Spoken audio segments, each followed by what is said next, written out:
बिस्मिल्लाहिर्रहमानिर्रहीम। अस्सलाम वालेकुम। एक नई स्टोरी के साथ मैं हूं आपका दोस्त गाजी सईद। मेरे दोस्तों, एक दफ़ा नबी मेहरबान सल्लल्लाहु अलैहि वसल्लम ने हज़रत आयशा को ऑफ़र की, आयशा जो भी मांगो आज तुम्हें मिलेगा। आयशा ने इजाज़त चाही कि मैं अपने बाप से मशवरा करना चाहती हूँ। हज़रत आयशा दौड़ी दौड़ी हज़रत अबू बकर सिद्दीक़ रज़ियल्लाहु ताला अन्हु के पास आती हैं और सारा वाक़या सारा माजरा सुनाती हैं। हज़रत अबू बकर सिद्दीक़ हज़रत आयशा को नसीहत करते हैं कि मेरी बेटी, नबी मेहरबान से सिर्फ़ इतना पूछना कि मेराज की रात अल्लाह के यहाँ हज़ूर जब आप पेश हुए और मुलाकात हुई तो वहाँ जो राज व न्याज की आपकी बातें हुई उनमें से कोई एक बात हमें बता दीजिएगा। हज़रत आयशा वापस नबी मेहरबान के पास हाज़िर होती हैं और वही जवाब, वही सवाल नबी मेहरबान सल्लल्लाहु अलैहि वसल्लम फरमाते हैं, आयशा वो राज न्याज की बातें मैं बताना तो नहीं चाहता था, लेकिन अब आपको ज़बान दे चुका हूँ तो सुनो। मेरे अल्लाह ने मुझसे वादा किया था कि मेरा उम्मती जो किसी का दिल टूटने से बचा लेता है, मैं उसको बग़ैर हिसाब किताब की जन्नत में दाखिल करूँगा। मेरे दोस्तों, किसी का दिल रखना कितनी बड़ी सआदत है, कितना बड़ा इनाम है। एक और वाक़या नबी मेहरबान ने असहाब को सुनाया कि बनी इसराइल के अंदर एक ज़ुल्किफ़ल नामी शख्स था, बड़ा बदमाश था, बड़ा दौलतमंद था और उसकी रात शबाब व कबाब के अंदर गुजरती थी। एक दफ़ा वो एक औरत को ख़रीद कर लाया, उसको अपने कमरे के अंदर बिठाया, अच्छा खाना पेश किया। जब वो कमरे में आया तो वो औरत बड़ी बुरी तरह रो रही थी, बहुत अफसरदा थी, बहुत परेशान थी।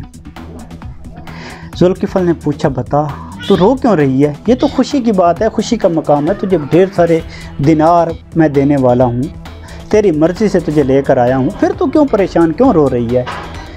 उस औरत ने कहा, ज़ुल्किफ़ल मैं गलत औरत नहीं हूँ, मुझे मेरे बच्चों की प्यास, उनकी भूख आपके पास ले आई है।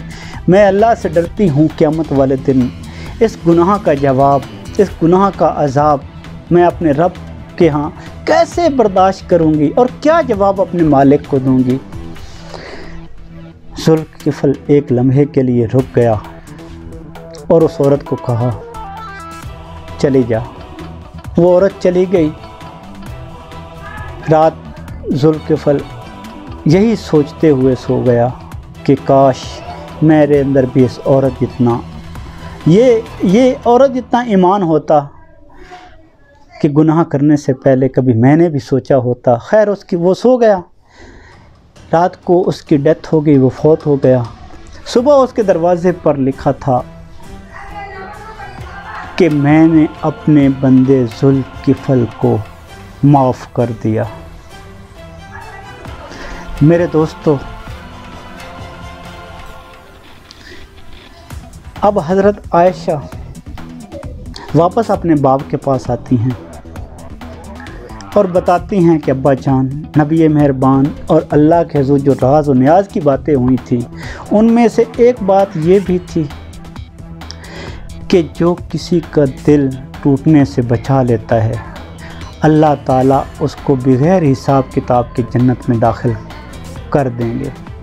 ये बात सुनकर हज़रत अबू बकर सिद्दीक़ ज़ार व कतार रोने लगे। हज़रत आयशा ने फरमाया, ये खुशी की बात है अब्बा जान कि जब इंसान किसी का दिल टूटने से बचा लेता है तो बग़ैर हिसाब किताब के वो तो जन्नत में चला जाएगा। आप रो रहे हैं। हज़रत अबू बकर सिद्दीक़ रज़ियल्लाहु ताला ने फरमाया कि बेटा, मैं इस बात पे नहीं रो रहा कि किसी का दिल इंसान टूटने से बचा लेता है तो वो जन्नत में चला जाएगा, बल्कि इस बात पे रो रहा हूँ कि जो इंसान जानबूझकर किसी का दिल तोड़ता है, किसी के दिल पर कचूचे लगाता है, किसी के दिल को ज़ख्मी कर देता है, किसी के दिल के साथ खेलता है, तो उसका अंजाम क्या होगा। ऐशा, मुझे ये बात, तस्वीर का ये रुख मुझे रुला रहा है।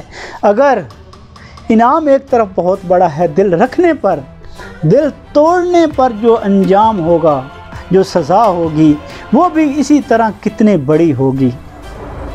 ये चीज़ आयशा मुझे रुला रही है। मेरे दोस्तों, इस